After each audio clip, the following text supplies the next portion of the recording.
우리 찬송가 109장 고요한 밤 걸어가는 찬양을 드리시고 시작하겠습니다. 109장입니다.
사랑의 하나님, 성탄의 계절,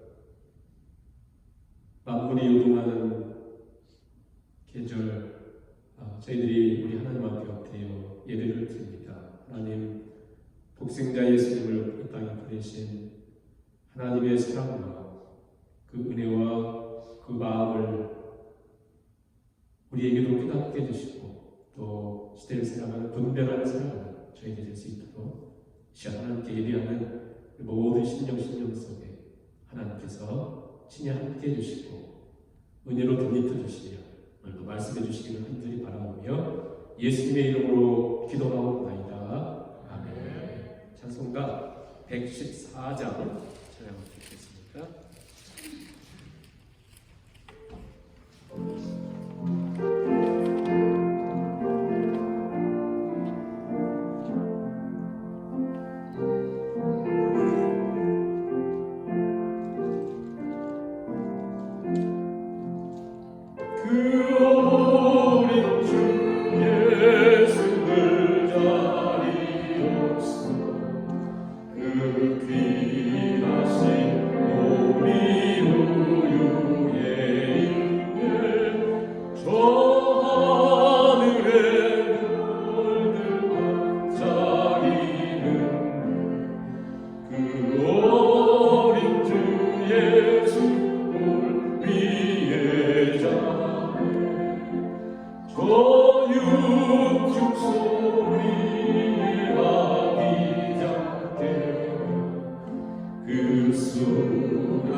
찬양을 드리시고 황인성 장로님께서 드리시겠습니다. 우리 모두 같이 날 121장.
나의 구원의 뿌리시오 나의 산성이시며 내가 환난 날에 피할 큰 바위가 되신 하나님, 하나님의 손으로 이끄시고 보호하사 하나님께 예배드리는 자리로 나오게 하시니 감사합니다.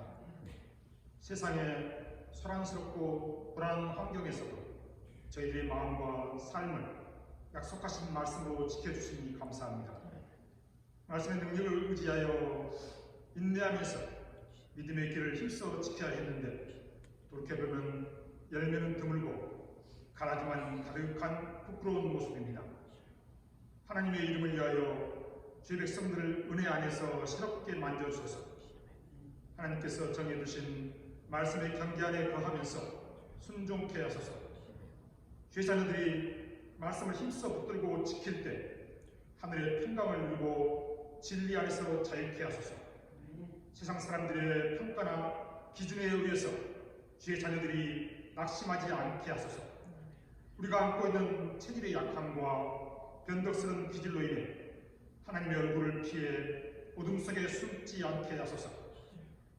너희는 택하신 족속이요 왕같은 제사장들이요 거룩한 나라요 그의 소유가 된 백성이라고 했으니 세상에 쌓아둔 업적에 의한 신분이나 스스로가 갈고 닦아 빛나는 존재가 아니라 하나님의 은혜와 긍휼하심을 입어 존귀하며 예수 그리스도의 십자가 보혈을 믿어 거룩하고 의로운 하나님 나라 백성으로서 담대히 하나님의 얼굴 앞에 나아가게 하소서. 하나님 말씀을 전하는 담임 목사에게 권세와 능력을 더하사 지금 이곳에서 우리와 함께 하시는 하나님의 영광을 우리 모두 보게 하소서. 말씀이 주신 대사 우리와 함께 하시는 예수 그리스도의 이름으로 기도드립니다. 아멘.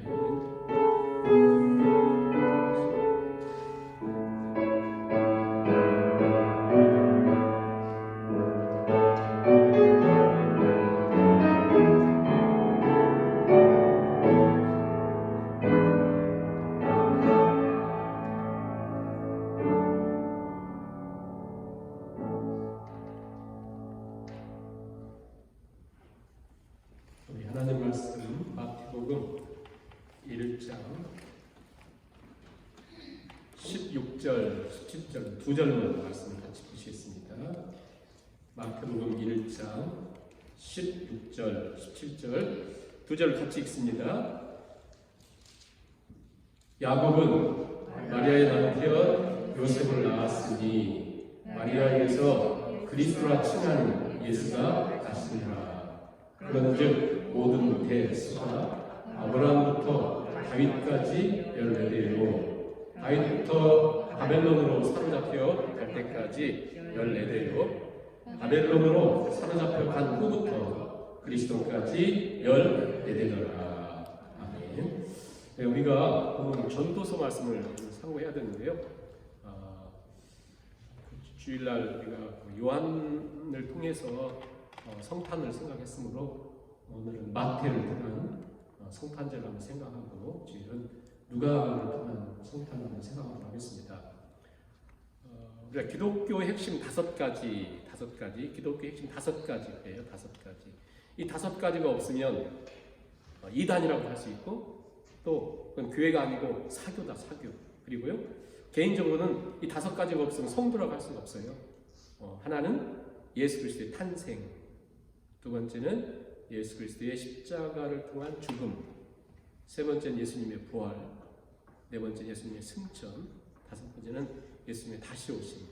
가장 중요한 다섯 가지예요. 그 중에 탄생, 예수님의 탄생. 한번 생각해 보세요. 그러니까 하나님이 어떤 분이신가 설명이 없어요.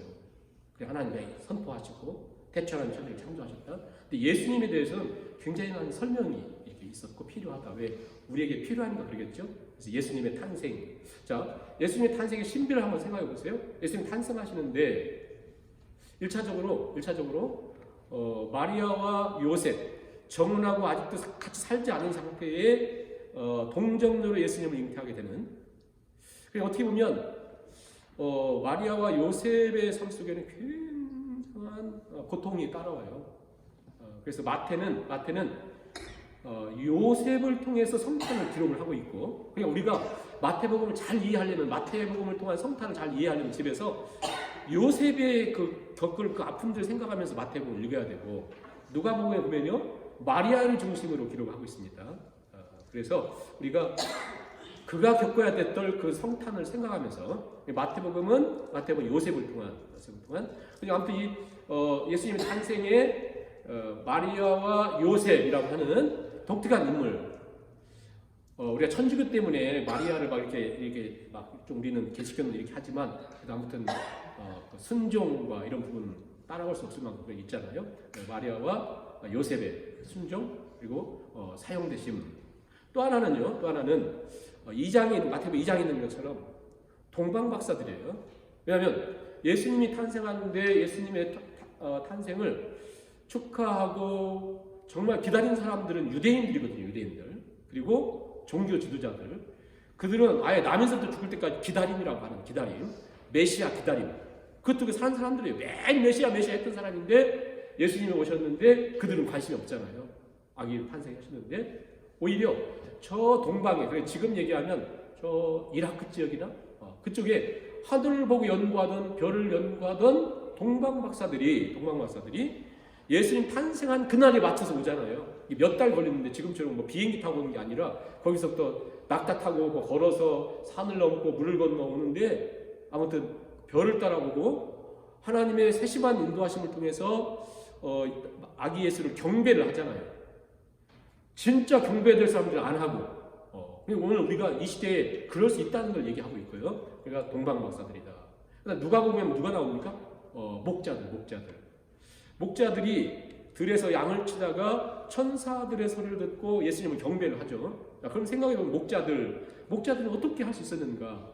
그 당시 온 세계는요, 우리 잘 아시는 것처럼 누가복음 2장에 나오는 것처럼 모든 세계는 로마 황제의 무서운 명령에 의해서 다 호정령에 의해서 자기 고향 가가지고 호적을 하고 있었는데 베들레헴 근처의 목자들은요 자기 호정령에 따라 가지 못했습니다. 왜냐하면 그들은 그 당시 최고의 최저 천민 그들은요 호정령과 관계가 없을 정도로 천한 존재들 그들이 예수님을 경배를 해요. 그러니까 우리가 진짜 고민을 해봐야 될 것이 내가 진짜 예수님을 믿는 사람인가? 난 예수님을 경배하는가? 왜 그러냐면 오늘날 예수님께 하나님의 일을 하고 싶은데 하나님의 일을 어떻게 하는 거죠? 그랬더니 예수님이 뭐라고 그럴까? 하나님의 일은 하나님이 보내신 자 그를 잘 믿는 것이 하나님의 일이다. 그러니까 즉 우리말로 표현하자면 예수님 잘 믿는 것이 하나님의 일이에요. 뭘 봉사를 많이 하는 게 하나님의 일이 아니라 예수님 정말 잘 믿는 것인데 예수님이 내 삶의 힘이고 내가 살아야 될 이유고 내가 걸어가야 될 목적이고 그게 우리가 하나님 일이고 하나님 가장 기쁘게 해드리는 것인데 우리는 성탄절을 보내면서 우리 자신 벌써 알잖아요. 내가 어디에 기울어 있는가. 온갖 세상의 추리와 보이는 것과 이런 것이 있는데 예수님을 향한 진정한 경배와 이런 모습이 있는가를 생각하는 거죠. 그걸 우리가 마리아와 요셉 그리고 동방박사와 목자들의 성탄을 통해서 하나님에게 전해주고 싶은 일들이 있다 이렇게 생각하시면 되고요. 근데 오늘 우리가 마태복음을 통해서 이제 성탄을 생각하고 했으니까 그 16절 야곱은 마리아의 남편 요셉을 낳았으니 마리아에게서 그리스도라 칭하는 예수가 나셨다 이렇게 기록을 하고 있어요. 이게 무슨 말이냐면 마태복음은 이렇게 족보로부터 시작하잖아요. 족보로부터 1절부터 한번 보세요. 우리가 뭐 시간이 없으니까 다 아시는 내용이니까 쭉 보시면서 족보잖아요. 족보인데 아브라함이 이삭을 낳고 이삭은 야곱을 낳고 야곱은 야곱과 유다와 요셉 나오고 낳잖아요. 그런데 이게 구약의 전체를 요약을 하고 있어요. 1절부터 15절이 다 요약을 합니다. 요약하면서 먼저 창세기 요약이 2절 3절에 요약을 하고 있고 그 다음에 족장 이후의 삶을 또 요약을 하고 있고 그 다음에 연례대에서는 저 왕권, 다윗의 왕권에 대한 요약을 하고 있고 그 다음에 이게 연례되고 다윗의 왕권 이후에 바벨론 포로가 되어서 또 연례되는 왕권이 무너진 상태의 기록을 하고 있습니다. 그러니까 자, 족장들 그리고 믿음의 사람들, 왕들 굉장히 유명한 사람들을 기록하다가 바벨론 포로 이후에는 어떤 일이냐면 하나님 분명히 다윗에게 약속하면서 다윗의 왕권이 영원하다고 했는데 다 무너져 버렸어요. 다 무너졌어요. 다 무너져가지고 어떤 상태에 있으냐면 더 이상 하나님 약속을 이룰 것 같지가 않다. 이런 상태가 되었고, 그러다 보니까 16절에 있는 것처럼 야곱이 등장해요. 이 야곱은 이전에 있는 야곱이 아니에요. 그러니까 다 무너진 상태에 어떤 일인지 모르지만 이 가문 가운데 야곱이라고 하는 이름을 주면 생각하면서 옛날을 생각했던 것 같아요. 야곱. 근데 그가 또 아들을 낳으면서 요셉이라고 이름을 줘요. 요셉이라고. 그러니까 야곱과 요셉 이때에는 이미 뭐 왕권이 문제가 아니라 포로로 끌려간 이후에 신구약 중간사 400년 동안에요. 너무 암흑기를 보내는 이때 다 무너졌어요. 다 무너졌어요. 이때 이 요셉을 통해서 하나님께서 독생자 예수님 보내시면서 17절에 있는 것처럼 그런 줄 모든 데스가 아브라함부터 다윗까지 열려되고, 다윗도 바벨론으로 사로잡힐 때까지 열려되고, 바벨론으로부터 사로잡힌 후부터 그리스도까지 14대가 얘기한 다음에 18절에 예수 그리스도가 이렇게 가셨다, 이게 설명합니다. 그러니까 우리가 볼 때 별로 의미가 없는 것처럼 보이지만 어떤 의미가 여기 담겨 있냐면, 자, 여러분이 한번 그 성경 생각해 보세요. 2절 아브라함 이삭을 낳고, 이삭은 야곱을 낳고, 야곱은 유다와 그의 형제를 낳고, 유다는 다말에서 에르스와 셋을 낳고 하죠. 일부러 마태복음에서 예수님 나심을 얘기하면서 뭘 빼냐면 이 사람들 죽은 거에 대한 얘기를 하지 않습니다. 그래서 우리가 마태복음 1장의 족보를 생명의 족보라. 따라할까요? 생명의 족보라. 생명의 족보예요. 생명의 족보. 마태복음 1장은. 자, 그러면 왜 이게 마태복음 1장에서 구약을 다 정리하면서 마태를 통해서 생명의 족보를 기록하냐면 그 이유가 뭐냐면, 자, 이걸 맞고 우리 오늘 정신 차려서 빨리 가야 됩니다. 제가 길게 안 하려고 그래요. 자, 5장, 창세기 5장 가보세요. 창세기 5장에 빨리 한번 가보시면 이것은 아담의 계보를 적은 책이라, 즉 아담의 족보를 기록합니다. 아담의 족보를 기록하면서 4절 보세요. 4절, 5장 4절에 아담은 셋을 낳은 후 800년을 지내며 자녀를 낳았으며 930세를 살고 죽었더라. 셋은 105세에 에노스를 낳았고, 에노스를 낳은 후 807년을 지내며 자녀를 낳았으며 911세를 살고 죽었더라.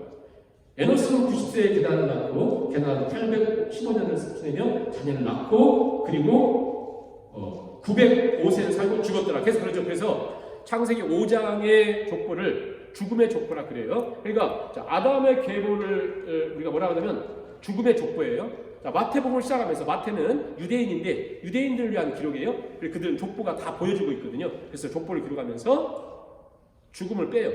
낳고만 얘기하다가 누구 낳는 걸 얘기하냐면 예수 그리스도의 나심은 이러하니라 라고 말하면서, 자, 여기는 죽음의 족보인데 여기는 생명의 족보예요. 생명의 족보. 이 생명의 족보가 계속 무엇을 가리키고 있냐면 예수 그리스도의 나심을 기록하고 있어요. 예수 그리스도의 나심을 가르치고 있습니다. 이렇게 가리키는 거죠. 가리켜요. 누굴요? 예수 그리스도의 나심을. 그래서 자, 이 죽음의 족보와 생명의 족보 사이에 로마서 5장에 사도 바울이 얘기했던 것처럼 한 사람으로 말미암아 죄가 세상에 들어왔고, 죄로 말미암아 사망이 모든 사람에게 이르느니라. 모두가 사망 안에 있어요.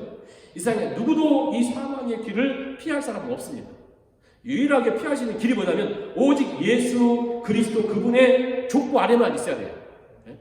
이게 없으면 그가 세상을 다 가지고 그 사망 아래 있는 거예요. 자, 여러분은 사망의 족보 아래 있습니까? 생명의 족보 아래 있습니까? 생명의 족보 아래. 그렇죠. 생명의 족보 아래. 왜? 무엇 때문에요? 우리가 잘나서가 아니에요. 무엇 때문에? 예수 그리스도. 그래서 예수님의 오심을 뭐라고 기록하냐면, 우리가 다른 거 다 시간 없으니까 다시 마태복음 1장에 가가지고 1장에 가서, 자, 예수 그리스도가 오직 그분을 통해서만이 생명이 있다고 말씀하는데 21절 보세요. 아들을 낳으리니 21절. 23절 보세요. 보라 처녀가 잉태하여 아들을 낳을 것이요. 25절도 아들을 낳기까지 계속 아들 얘기합니다. 그럼 이거 아들 없는 사람들은 이거 서러워서 그런가요? 그게 아니고 누굴 얘기하면 아들 오직 예수님을 통해서만이 예수님 오셔야만이 저주와 죽음과 진노의 족보에서 어디로 가요? 생명의 족보로 옮겨지는데, 자, 여기 죽음의 족보에서 생명의 족보로 옮기는 유일한 길은 뭐냐면 이 예수님이 오셔서 무엇을 하셔야 되냐면, 이분이 오셔서 21절 보세요. 21절. 하나님이 천사장을 통해서 말씀한 겁니다. 아들을 낳으리니 이름을 예수라 하라. 그러니까 마리아가 정한 이름도 아니고 요셉이 정한 이름도 아니고 친척들이 정해주거나 누가 무슨 장면가가 전해준 것이 아니라요. 하나님이 이름을 정해주면서 아예 해석까지 다 해줘요. 이는 그가 자기 백성을 그들의 죄에서 구원할 자이시니라. 구원할 자. 이 중요한 게 뭡니까? 구원자인데 누구를요? 자기 백성 어디에서요? 죄에서. 자, 이게 중요한 게 뭐냐면 왜 잘하는 것 같지만 이게 또 약한 부분이 있어요. 그게 뭐냐면 자기 백성이 누굴까? 자기 백성이 이 세상에 지금까지 율법을 가장 잘 지킨 사람들은 유대인이에요. 유대인들 뭐라고 생각하냐면 자기들이 구원받을 하나님의 백성이라고 생각을 했습니다. 그리고 세상에 얼마나 뛰어난 사람들이 많아요. 다 자기들은 그래 괜찮다고 생각하잖아요. 절대 그들은 하나님의 백성이 되지 않습니다. 왜냐하면 하나님의 백성이 되는 것은 누구냐면 저희 죄에서 즉 하나님 백성은 누구냐면 하나님 백성은 결국 한마디로 얘기하자면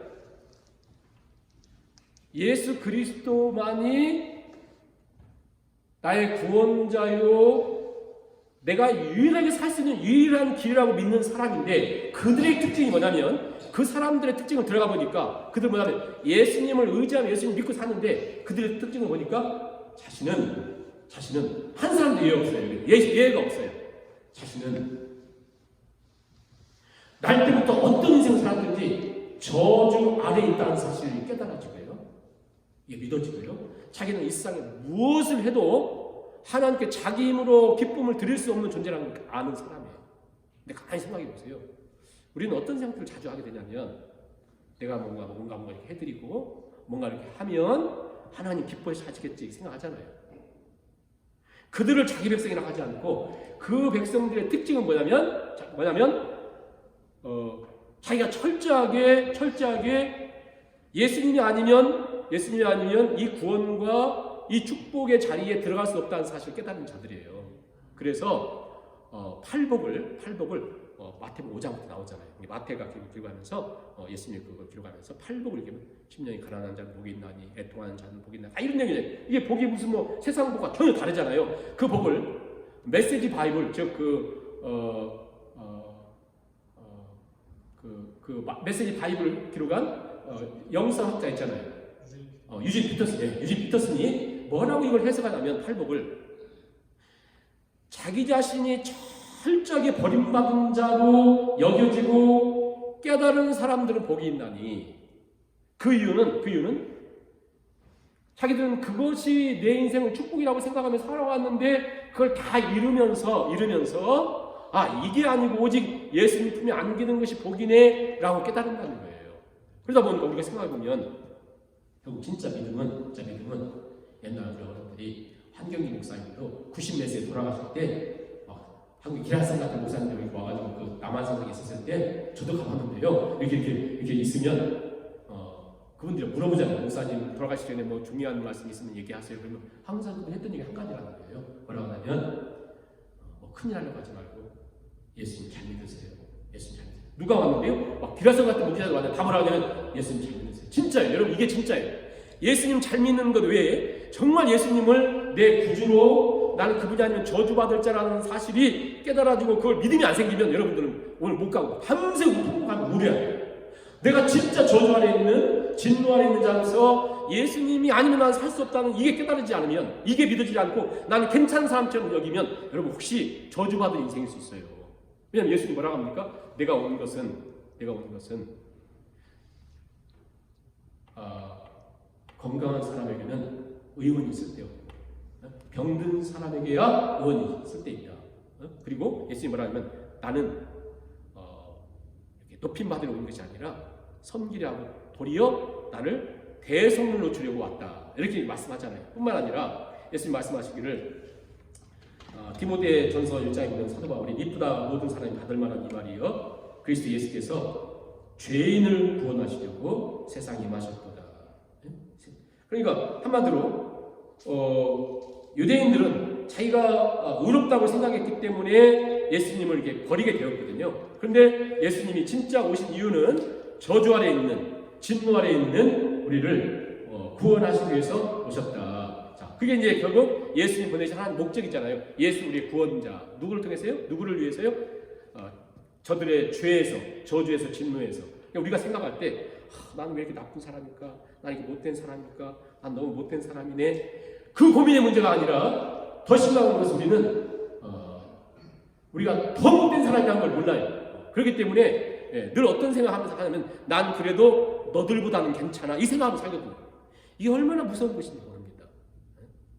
우리 안에 한 사람도 괜찮은 사람이 없어요. 오직 우리를 구원하시려고 예수님이 우리를 구원하시고 오셨다 그 사실을 꼭 받으셔야 되고요. 그 다음에 예수님이 우리의 구원자라는 사실만으로도 감사한데 마태는 무엇을 기록하냐면 23절 같이 한번 읽어볼까요? 23절 시작. 보라 처녀가 잉태하여 아들을 낳을 것이요 그의 이름은 임마누엘이라 하리라 하셨으니 이를 번역한즉 하나님이 우리와 함께 계시다 함이라. 아멘. 자, 예수님 구원자로 오셔서 너무 감사한데 하나님은 계속해서 창세기 3장 아담과 하와의 죄로 인해서 끝나야 될 우리 인생 속에 하나님 계속해서 뭘 보내셔요? 구원자를 보내셨어요. 애굽에 눌려 있었던 이스라엘 백성들에게 모세를 보내서 구출하죠. 그 다음에 사사시대에 보면 그들이 계속해서 죄악 가운데 신음할 때 하나님은 사사들을 보내셨어요. 그 외에도 보면 이제 왕권이 시작되고 이렇게 지냈을 때 그들이 계속 타락하고 더 이상 길이 없을 때 하나님 계속해서 선지자들을 계속 보내신 하나님이 결국 하나님은 왜 그들을 계속 보내셨냐면 나는 누군데라고 하는 설명하는 거잖아요. 하나님이 독생자 예수님을 보내서 우리를 살리려고 그런 일을 계속 하셨던 하나님이 오늘 23절에 있는 것처럼 보라 처녀가 잉태하여 아들을 낳는데 그 이름은 임마누엘이다. 번역하면 하나님 친절하게 번역해 주셨어요. 하나님이 우리와 함께 계시다 하니라. 하나님이 우리와 함께 계시다 하니라. 임마누엘로 오셔서 하나님과 함께 하신다.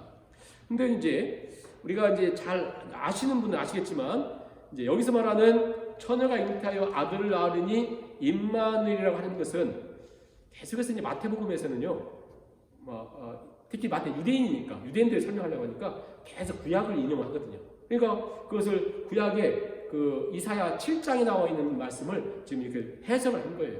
이사야 7장은 뭐냐면 남유다가 이렇게 있는데요. 남유다가 있는데 북이스라엘과 시리아, 지금 시리아 아람이죠. 아람 두 나라가 연합을 해가지고 남유다를 공격을 하니까 그때 왕이 보이는 아하스 왕이었어요. 아하스가 있다가 너무나 강력한 군대들이 쳐들어오니까 백성들과 함께 마치 삼림에 바람이 불듯이 흔들렸다. 그리고 어떤 번역은 사시나무 떨듯이 흔들렸다. 이렇게 흔들렸어요. 흔들릴 때 이사야 선지자를 보내가지고 두려워하지 말아라. 저들은 저렇게 강한 것처럼 보여도 저들은 그냥 부직갱이다. 타고난 부직갱이다. 저들 두려워하지 마. 그리고 하나님 찾아. 그랬더니 이 아하스는 마음에 이미 결정을 했잖아요. 왜냐하면 저 강력한 아수르한테 도움을 받으면 그 은행이 있는 거예요. 은행이. 거기 도움을 받으면 괜찮아질 거다 생각한 거예요. 그래가지고는 이사야 선지자가 막 얘기해도 안 듣습니다. 이사야 선지자가 있다가 그러지 마세요. 하나님 도와줄 거니까 그러면서 징조를 구하라 했어요. 징조. 그랬더니 표적을 징조를 구하라 했더니 아하스가 있다. 난 징조도 필요 없어 그래요. 믿음이 있어가지고 나 그거 필요 없어 그게 아니라 이미 그의 마음은 아수르한테 도움을 구하면 된다 생각한 거예요. 그러니까 한마디로 내 인생을 살만한 뭐가 있다고 생각한 거죠. 그랬더니 그 하나님 이사야 선지자를 통해서 아들을 낳으니 처녀가 이렇게 아들을 낳을 것이다. 임마누엘 그래서 말씀하면서 이 임마누엘이라고 하는 것이 성탄 임마누엘이라고 하는 것이 한마디로 우리가 가장 큰 축복인데요. 어떤 사람에게는 이게 저주로 임하는 거예요. 저주. 아하스에게는 저주. 왜요? 그걸 통해서 이 임마누엘을 통해서 나는 하나님이 임마누엘 하시기 때문에 나는 존귀한 사람이고 힘 있는 사람이고 나는 강건한 사람인가 나는 행복한 사람인가가 정리가 돼야 되는데 이게 예수 그리스도를 통한 임마누엘을 얘기하면 아하스처럼 저 아수르를 이미 마음에 딱 가진 거예요. 내 뒤에 나는 누군가 내 백이 있어요. 나를 도와줄 뭐가 다 있어요. 우리 아버지가 너무 잘 살아가지고 막 빌딩 이미 한 두세 개 있어가지고 나 다 준다고 했대요. 그럼 이게 자기 힘이 될 거 아니에요. 그러니까 그때 임마누엘 얘기하는 거예요. 아하스가 됐던 거거든요. 그래서 그걸 통해서 이게 어떤 사람에게는 가장 큰 축복이지만 어떤 사람은 저주로 임하는 거예요. 저주로. 그러다 보니까 그 임마누엘로 오신 예수님을 자기 땅에 오면 자기 백성이 영접지 않잖아요. 그러나 그 예수 그리스도를 임마누엘로 진짜 믿고 고백한 사람들에게 어떤 현상들이 생기냐면, 보세요. 왜 하나님이 이사야를 통해서 하나님을 의지하고 이렇게 징조를 찾으라고 했냐면, 여기 보세요. 여기 아람이 있죠. 북이스라엘이 있죠. 저들 무서워하지만 이래놓고 하나님이 아람은 그때가 한 735년이니까 몇 년 후에 아람은 없어져요. 아수르에 망해버려요. 이스라엘도 보세요. 이스라엘도 이게 735년인데 한 10몇 년 만에 북이스라엘도 사라져요. 아수르에 망해버리고 없어지잖아요. 하나님 이거 부직갱이 했거든요. 근데 이제 중요한 건 뭐냐면 왜 하나님을 의지해야 되냐면, 왜 이스라엘 백성들이 유다 백성들이 하나님을 의지하라고 했고 이스라엘 백성들이 왜 하나님을 의지하라고 했냐면, 우리 인생을 사는 동안 이 아람과 이스라엘이라고 하는 이 문제가 없어지면, 이 문제만 없어지면 내 인생은 행복한 게 아니에요. 이 문제만 해결되면 나 괜찮게 보이죠. 근데 그게 아니라니까 인생은 그게 아니에요. 이들 없어져요. 지 하나 없애버려요. 근데 이제 문제는 뭐냐면 이들 통해 뭐가 생기냐면, 누가 강건해지냐면, 강력해지냐면 아수르라는 게 딱 등장해요. 아수르가. 예? 그래서 지금 괴롭히거든요. 그러면 아수르가 있다가 아수르만 없어지면 내가 행복해지나요? 아니, 이 아수르는요 바벨론에 망해버려요. 근데 바벨론에 또 이 남유다가 하나님 의지하지 않자 망해버리잖아요. 무슨 얘기냐면, 우리가 이런 어려운 과정을 통해서 꼭 어떤 생각들을 갖게 되냐면, 이 문제만 해결되면, 이 문제만 해결되면, 그러잖아요. 이 문제만 해결되면 나는 살겠다 했는데 이 문제 해결되니까 여러분 어떻게 살던가요? 잠시지 또 다른 문제가 생깁니다. 반드시 생기잖아요. 그래서 그 문제를 통해서 하나님을 의지하지 않고 하나님 붙들지 않으면 이런 문제들이 생기는 거거든요. 그래서 중요한 건 뭐냐면, 왜 하나님의 독생자 예수님을 보내서 우리의 구원자로 임마누엘로 그분을 붙들고 살아야 우리는 산다고 말씀하다면, 그게 결국 유다 백성들에게는 북이스라엘과 아람이라고 하는 강력한 힘 때문에 사시나무처럼 떠났는데, 우리 삶에 사시나무처럼 떨게 하는 일들이 있잖아요. 예를 들어서 너무 돈이 없어가지고, 너무 건강이 나빠져가지고, 너무 여러 가지 사업의 여러 가지 문제 때문에 내 미래가 전혀 보이지 않는 것 때문에 너무 고통스러울 때가 있잖아요. 이럴 때 중요한 건 뭐냐면, 우리 안에 너 진짜 네 안에 무엇을 의지하고 무엇을 붙들고 있는가를 다 그거거든요. 그래서 하나님의 백성, 자기 백성들은 이 일을 통해서 무엇을 의지하냐면, 하나님이 지금 나에게 나의 모든 걸 내 잘못 때문에도 잃어버렸고, 내 실수 때도 잃어버렸고, 내 약함 때문에도 잃어버렸지만, 세상은 이거 없으면 못 산다고 하잖아요. 그러나 하나님이 내가 너를 살려줘. 너는 살 수 있어. 무엇 때문에요? 하나님이 우리의 임마누엘이기 때문에. 예? 그래서 그 말씀을 우리 한번 잘 보겠습니다. 설명을 해드릴게요. 이사야서 54장, 이사야서 조금 하고 싶은데 이사야서 54장을 빨리 한번 보세요. 그래서 하나님이 이렇게 약속하시는 거예요. 이스라엘 백성들에게 54장 1절 한번 약속 읽겠습니다. 54장 1절 구약성경 1034페이지 1절만 같이 한번 읽겠습니다. 시작. 잉태하지 못하며 출산하지 못한 너는 노래할지어다. 산고를 걷지 못한 너는 외쳐 노래할지어다. 이는 홀로 된 여인의 자식이 남편 있는 자의 자식보다 많으니라 여호와께서 말씀하셨느니라. 무슨 말이냐면, 잉태하지 못하고 출산하지 못한 사람이 너는 노래해. 아니, 애기도 옛날에는 그 당시는 저주라고 하잖아요. 근데 그런 사람들에게 너 노래해. 산고를 겪지 못한, 즉 애기를 낳지 못했는데 너는 외쳐 노래하래요. 왜냐하면 네가, 즉 남편도 없고 애기도 없고 아무것도 없는 네가, 홀로 된 네가 자식과 남편이 있는 그들보다 네가 더 복될 것이다. 여호와께서 말씀하셨는데, 왜 너에게 복되다고 하냐면, 여기서 말하는 잉태하지 못하고 출산하지 못하고 산고를 겪지 못했다는 얘기는 뭐냐면요, 한마디로 세상에서 아무런 살 길이 없는, 도무지 내일이 보이지 않는, 도무지 나도 살 수도 없고 살고 싶지도 않고 아무런 소망이 없는 너는 노래하래. 외쳐 소리치래요. 너 기뻐하래. 왜 그러냐면 이유는 한 가지죠. 하나님이 우리 임마누엘이 되시겠다는 거예요. 임마누엘. 네? 하나님이 임마누엘이 되신다. 하나님. 이 사실로 기뻐야지. 내가 무슨 아프다고 노래하고 기뻐요? 무슨 막 실패했는데 기뻐요? 막 즐겁고 나는 실패했는데 막 그럽니까? 아니죠. 그 상태에 하나님의 임마누엘이 되기 때문에 하나님의 힘이 되시기 때문에. 근데 이제 문제는 뭐냐면 우리 자신 알잖아요. 문제는 하나님 그렇게 얘기했는데도 남들 다 실패하잖아요. 여러분과 저도 실패하잖아요. 세상 사람처럼 눈에 보이는 것이 확신하고 뭐가 힘이 있다고 계속 그걸 놓치지 못하잖아요. 왜 그럴까? 우리는 왜 그럴까? 왜 예수님 당시도 그들은 왜 그렇게 실패했을까? 힘 있는 사람들 사두개인들 성전 그걸 잡고 있다고 예수님 함부로 대하고 막 그러잖아요. 왜 그럴까? 이유가 있어요. 그 앞장 53장 보세요. 53장 1절 보시면 우리가 전하는 것을 누가 믿었느냐? 여호와의 팔이 누구에게 나타났느냐? 그는 주 앞에서 자라나기를 연한 심 같고 마른 땅에서 나온 뿌리 같아서 고운 모양도 없고 풍초도 없은즉 우리가 거기에 흠을 받는 것이 없다. 그는 멸시를 받아 사람들에게 버림받았으며 간고를 많이 겪었으며 질고를 아는 자라. 마치 사람들이 그에서 얼굴을 가리는 것 같이 멸시를 당하였고 나중에 뭡니까? 우리도 그를 귀히 여기지 아니하였다. 우리도 그를 귀히 여기지 않았다. 말씀하죠? 왜 귀히 여기지 않았을까요? 세상 사는 동안 예수님 잘 믿고 예수님 붙들고 믿음을 산다고 옆집 뒷집 여러분 친척 여러분 가족 한 사람도 아이고 잘하는 한 사람 없습니다. 한 사람도 없어요. 그렇죠? 여러분가 예수님 잘 믿는다고 누가 막 박수 쳐주고 훌륭하다 그러던가요? 전혀 없어요.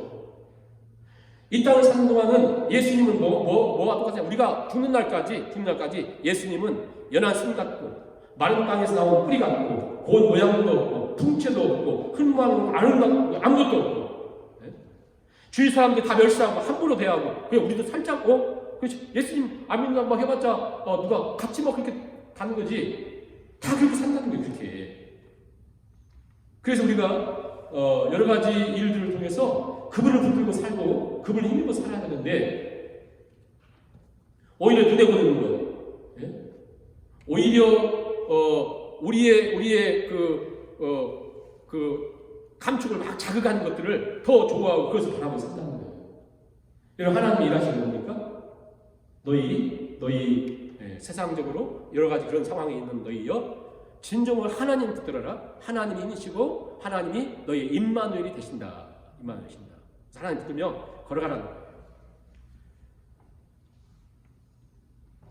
사도 바울이 이제 그 얘기를 이렇게 하거든요. 로마서 1장 11장에 보면 어떤 내용이 나오냐면 구원의 서정, 구원에 대한 말씀 다 설명하잖아요. 1장부터 11장. 그러다가 사도 바울이 놀라운 깨달은 게 뭐냐면 11장 마지막 결론하고 12장에는 그러므로 너희는 이렇게 살아라 하잖아요. 11장 마지막에 뭐라고 하느냐. 희한한 얘기를 해요. 자, 여기 이스라엘 유대인들이 있었는데 그들이 율법을 잘 지키고 열심히 살았는데 그들이 하나님이 말씀하신 예수님을 거부하고 그들이 실패했다는 거예요. 근데 그들이 실패했는데 이 하나님 놀라운 구원의 역사와 임마누엘이 어떻게 흘러갔어요? 로마서 11장에 보면 어떻게 흘러가요? 그게 이방인들에게 넘어가는 통로가 되더라는 거예요. 여러분과 제가 구원을 얻는 통로가 되었어요. 무엇 때문에요? 누군가의 엄청난 실패가 유대인들의 실패가 흘러가가지고 결국 우리가 예수님 믿다가 결국 이방인들이 예수님 믿다가 어떤 사람들이 실패하면서 이 역사가 다시 유대인들이 간다 그랬어요. 이게 무슨 얘기냐면 우리가 생각할 때는 그들은 수백 년 수천 년 지내면서 이게 진짜라고 생각하고 살았잖아요. 그들 붙들면서 지내왔잖아요. 근데 그들이 실패했어요. 근데 그 구원이 어디로 가냐면 우리한테 오는 거예요. 우리한테요. 무슨 얘기냐면 하나님의 구원의 역사는 우리의 어떤 잘남이나 뛰어남이나 그런 데 있지 않고 오히려 동방박사들이 와서 하나님을 예배하고 오히려 저 사람 취급받지 않은 목자들이 예수님을 예배하고 경배하는 이런 일들을 통해서 사도 바울이 이 모든 것들을 정리하면서 신비하다 측량치 못할 하나님의 구원의 역사, 그 구원의 역사가 너무 신비한 거예요. 그 신비한 역사가 있지 않았으면 저와 여러분은 어떻게 구원받겠어요? 생각해보세요. 우리가 구원받을 수 있는 길이 있겠어요? 너무 신비하다. 나 측량치 못한 하나님의 구원의 역사예요. 그러니까요, 여러분, 우리는 뭐냐면, 우리는 자꾸 우리가 생각하는 이렇게 살고, 정말 말이 이렇게 걸어가야만 어떤 일이 있다고 생각하는데, 어떨 때는 그게 무너진 것 속에 하나님의 역사가 있는 거 아시죠?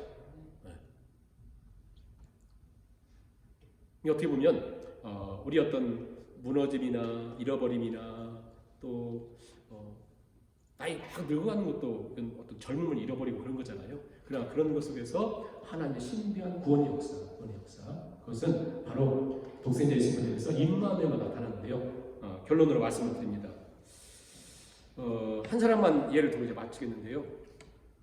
결국 이 임마누엘의 역사를 사도 바울을 통해서 잠깐 생각하고 마치겠는데요. 사도 바울이 어느 날 자기 육체에 심각한 가시가 생겼어요. 가시. 그게 이제 뭐 간질병이라고 하고 여러 가지 뭐 안지라고 하고 하지만 아무튼 심각한 가시 너무 아파가지고 이게 사단의 가시라고 할 정도로 너무 고통스러워요. 그래서 하나님께 계속 기도를 하잖아요. 하나님 이거 좀 없애주세요. 그런데 하나님은 그 가시를 없애주시지 않고 사도 바울과 위대한 사람들이 없애줘야만이 된다고 생각했어요. 그런데 긴 기간 동안 3번이나 하니까 어떤 긴 기간에요. 하나님 간절히 기도하면서 없애줘야만 된다고 생각을 했는데 하나님 그 가시를 놔둔 상태에 뭐라고 하던가요? 하나님의 은혜가 내게 그 가시 때문에 남아있고 충만하고. 네? 그러니까 어떻게 보면 우리 인간적으로 생각하면 내 안에 심각한 가시가 있다는 것은 인간적으로 어떻게 보면 사람들 볼 때 실패잖아요. 나의 아픔이지 않습니까? 근데 하나님은 그 가시라고 하는 것 중에서 우리 하나님의 임마누엘이라고 하는 것을 사도 바울에게 계속 깨닫게 해주니까 나의 약함이 오히려 강함이 되더라. 이 자리까지 가죠. 왜? 이게 임마누엘이구나. 이게 임마누엘이었네. 이거 깨닫게 되는 거거든요. 여러분 우리의 삶도 마찬가지입니다. 지금 우리가 생각할 때는 어떤 일들만 다 잘 되면 될 것까지 생각하는데 그 잘 되면요 오히려 임마누엘을 무시하는 가능성이 많습니다. 그러나 하나님의 그 구원의 신비는 그 우리에게 어떤 사람의 가시를 놔두고 어떤 사람이 여전히 그 아픔을 놔두면서 하나님께서 그 일을 통해서 하나님의 크심을 우리에게 보여주시고 또 우리를 인도해주시고 붙들어주심을 기억하면서 이 성탄절 보내며 구원 또 임마누엘 그 은총을 우리가 생각하며 만났으면 좋겠고요. 시간 우리가 말씀 생각하며 5년을 기도하겠습니다. 임마누엘이라고 하는 배경은 막막한 현실이죠. 사신함으로 흔들리듯 떨리는 그리고 도무지 불가능한 현실. 그러나 중요한 것은 하나님을 붙들고 하나님이 인도하신다고 하는 확신, 즉 임마누엘, 하나님이 나와 함께 하신다. 그 사실을, 그 확신을 붙들고 가는 게 중요하다는 것이죠. 왜냐하면 아람과 이스라엘이 지나면 또 아수르가 있고 또 바벨론이 있고 우리 삶에도 경제적인 문제가 해결되면 여러 가지 또 다른 문제가 생기고 건강의 문제가 생기고 이런 문제가 생기면 우리는 계속해서 인생은 사실하고 떨듯이 떨 수밖에 없는 그런 상황들, 두려워할 수밖에 없는 상황들. 그래서 오직 임마누엘로 우리를 승리케 하시고 또 우리가 어떤 존재인가를 깨닫게 하신 하나님을 생각하면서 이 시간, 이 성탄절 우리를 구원하신 구원의 하나님, 또 임마누엘 오신 우리 주님을 생각하며 같이 5년 기도하시고 주기도문으로 수요일을 마치도록 하겠습니다. 사랑하는 하나님 아버지 감사합니다. 오늘 이 시간에 우리 하나님을 하나님을 바라봅니다. 우리 하나님께서 우리를 긍휼히 여기셔서 독생자 예수를 보내주시고 이는 저희 죄에서 영원한 저주에서 진노에서 우리를 건져주시고 우리를 살려주시고 우리를 붙들어주시는 하나님의 놀라우신 약속을 믿고 고백하며 걷습니다. 뿐만 아니라 예수님을 임마누엘로 보내주시며 그 임마누엘의 모든 환경들과 마치 저주받는 것 같은 환경이며 두려워할 수밖에 없는 환경이며 사신하고 떨릴 수밖에 없는 환경 속에 임마누엘이신 하나님을 붙들고 걸어갈 때 삼고치 못하고 또 하나치 못하고 변형없는 여인이 오히려 더 많은 하나님의 영광과 은총을 나타낸다고 하시는 것을 기억합니다. 하나님 아버지 기도합니다. 하나님이 없는 세상처럼, 하나님을 잊어버리고 놓쳐버리는 세상처럼 하나님께서 하지 않게 해주시고 우리도 분별하며 주의 말씀을 붙들고 믿음으로 달려나가는 모든 성도들 되게 하시고 하나님 아버지 기도합니다. 진정한 우리의 힘이, 우리의 존귀함이, 능력이 하나님께 있음을 고백하고 하나님의 구원하심과 임마누엘 우리의 모든 귀한 있음을 기억하며 감사하게 걸어가는 성도들 되게 하시고 하나님 아버지 기도합니다. 성탄의 계절 하나님 모든 세상은 보이는 것을 행사하고 또 그것을 따라 걸어갈 때 제한 기도합니다. 우리에게 믿음을 도와주시고 진정한 믿음에서 복된 삶을 얻게 하여 주옵소서. 특별한 기도합니다. 주께서 네가 믿으면 주의 영광을 보리라 하지 않느냐 말씀하시는 주의 약속의 사랑 믿고 걸어갈 것 힘이여 능력이요 내가 내는 다 될 수 있도록 주께서 친히 함께하여 주옵소서. 시한 예배하며 우리 힘이 떠오르니 오직 하나님께 하는 약속의 말씀에 인도하심에 있는 인생을 살아가기를 주가 들어가는 소원합니다. 믿음을 더하시고 분별력을 더하시고 깨닫는 자를 주께서 덧입혀 주시옵소서. 하늘에 계신 우리 아버지여 이름이 거룩히 여김을 받으시오며 나라의 마옵시며 뜻이 하늘에서 이루어진 것 같이 땅에서도 이루어집니다. 오늘날 우리에게 일용할 양식을 주옵시고 우리가 우리에게 죄진 자를 사하여 주는 것 같이 우리 죄를 사하여 주옵시고 우리를 시험에 들게 하지 마옵시고 다만 악에서 구하옵소서. 대개 나라와 권세와 영광이 아버지께 영원히